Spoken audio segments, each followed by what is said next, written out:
Good morning and welcome to our first Friday faith sharing. Once again, we this month are here in St. Edwards. We have Russ from the parish, from St. Edwards, and we also have Father Anthony with us today. So I was a bit afraid of interviewing Russ by myself, so I needed some big support from here. I'm kidding. So we are here in this new month, March. And Russ, welcome and thank you for saying yes to be with us here today.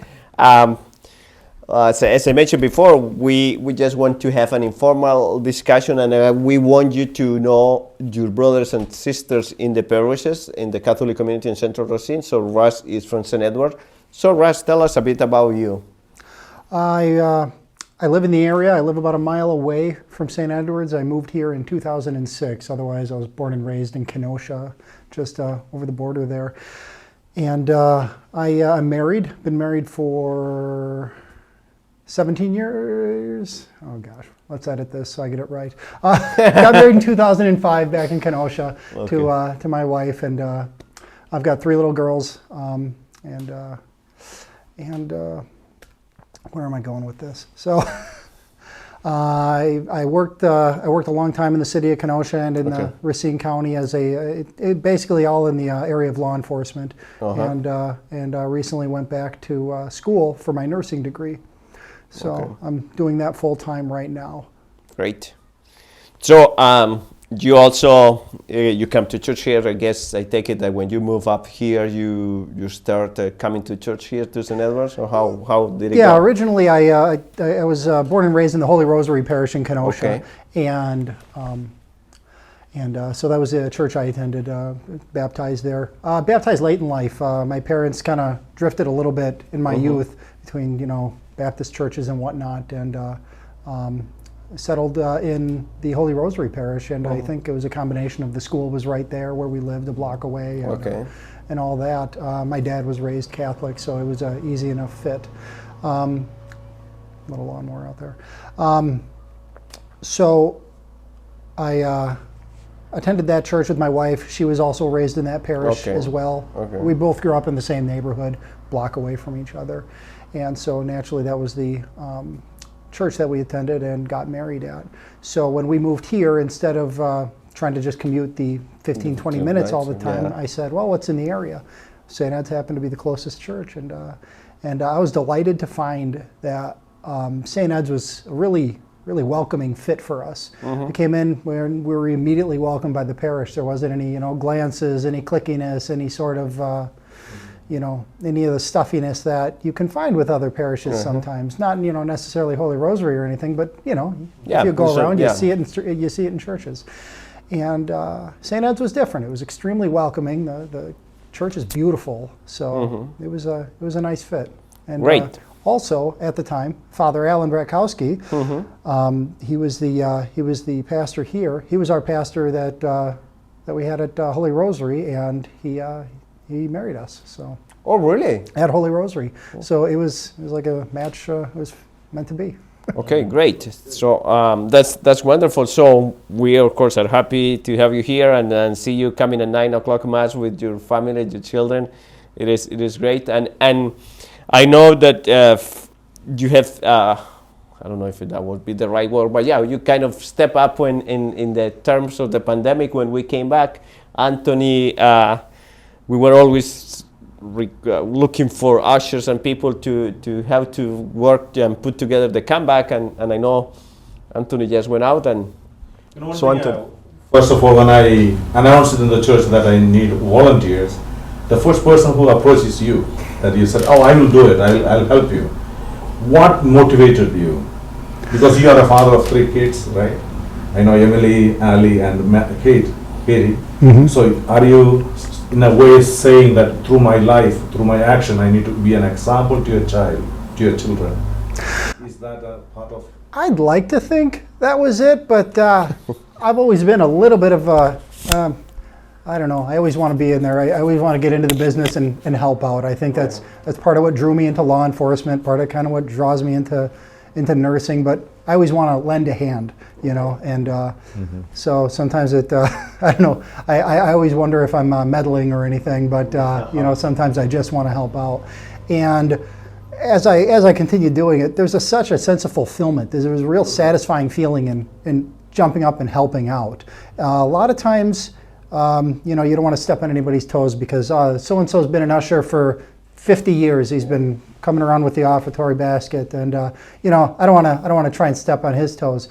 So this, some of the guys that have been doing that had said, hey, one of these days you'll have to help out with this. I had always been a little bit hesitant, only because I've got the little girls, yes. And they're such a handful, and I don't want to, just tell, hey mom, stay, take care of all of them while I go, do whatever. So when the pandemic occurred and everything changed, it was really like a big opportunity to jump up and finally get to do something. So helping out around the church, like wiping down pews. I think I spent a day or two wiping down pews. And it was boring. It was hot. It was dusty. But it was satisfying. It felt good. It was by no means fun, but but it was satisfying. So I definitely got that sense of fulfillment. And in doing the ushering business, I don't know. I sit in the back also to keep an eye on things. It's just kind of my habit, but just so I can be there to help out. I'm not aloof, and when things are happening behind me and all that, I want to be there. I want to step up to assist. So when you had the call for volunteers, I thought, golly, this is great. This is perfect. See, one thing I noticed that you come always with your family, you sit together, and you can see that family elements that we miss most of the churches, that we don't have.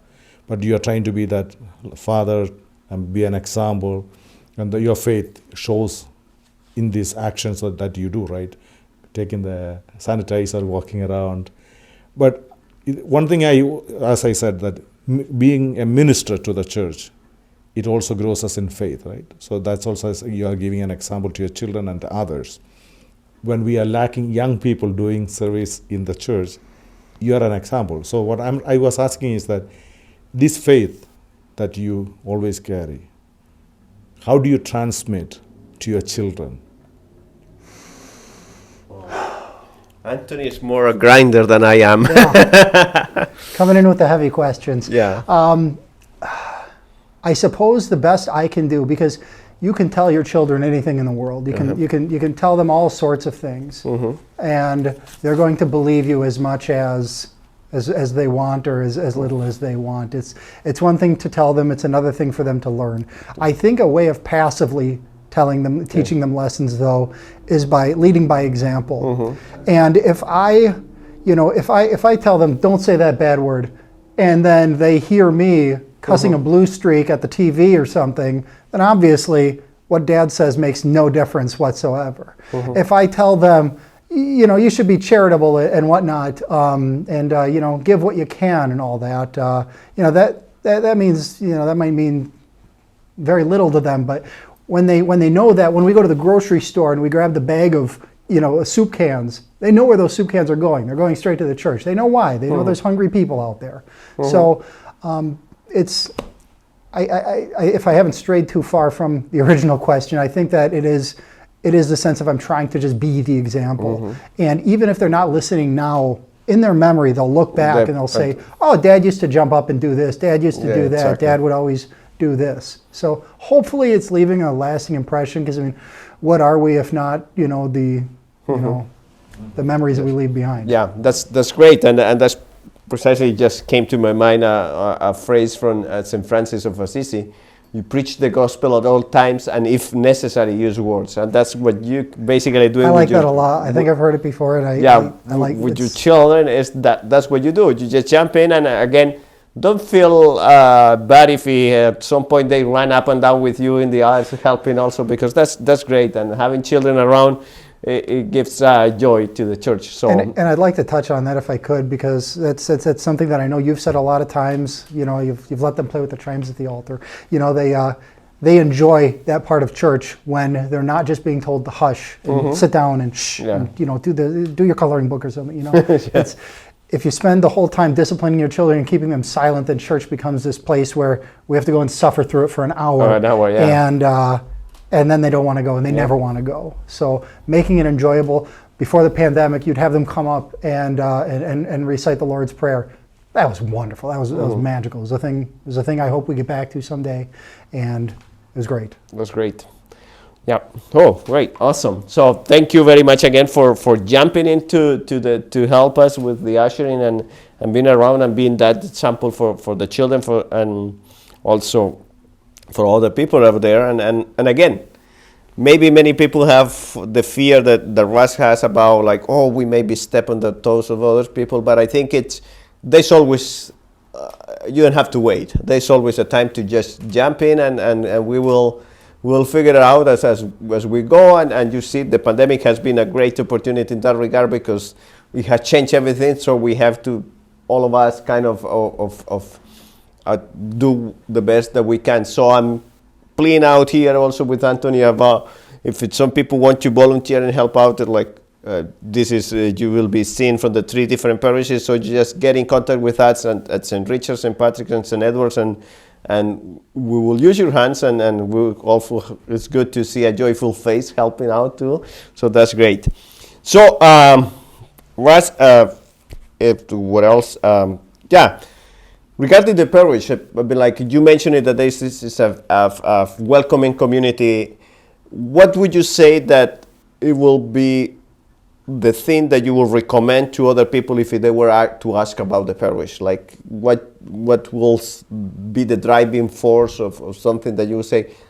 If somebody asked me about a parish, I would tell them, come to St. Edward's because we are, I don't know, yeah, fill the blank. I think, and I think that the thing that I would enforce the most is that if you're wondering if there's a hole in your life and you're wondering what's going to fill that, it might be maybe a return to church or coming to church or learning about the church. And the thing I would say is the most important is just do it. The barrier to entry is low. Just come on in. Mm-hmm. All you have to do is show up. You walk in the door. We don't lock the doors at 9:01. We don't, we're not incredibly strict here about who we let in.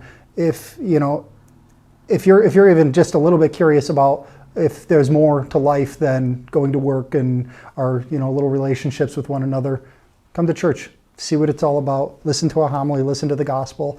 And the really neat thing about St. Ed's is when you come in, you're just welcome. Pre-pandemic, there were always a half dozen people there to greet you, to shake your hand, to welcome you to church, to this communal house. And I'm sure we'll get back there someday.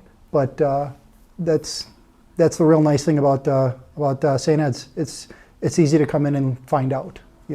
There's plenty of seats, and yeah, great. Thank you. And yes, that I couldn't agree more. Like if there's a hole in your life and there's something, that void and emptiness that you may feel, like, come to church. We just come and we welcome you and listen to the gospel and be part of a community, and you will start suddenly finding meaning. And I do like that you point out that about finding meaning and how fulfilling it is to be able to serve and help. So I don't want any of the previous people who have been in this program to be jealous because Anthony and we are here together. We were just having a meeting and I say, Anthony, stay here because Russ is coming, and I know he and we have talked about you, of how you just jump in to serve in this pandemic time. So I thought it was a good thing. So don't get jealous. It's great. We are all here a family. And so remember, we are the Catholic community in Central Racine, one faith, one family. And thank you for tuning in to be with us. And thank you, Russ, for being here. Thank you, Anthony, for staying for this moment. Thank you, Eloy, for working on that. And so I hope you have a wonderful day and have a blessed Lent.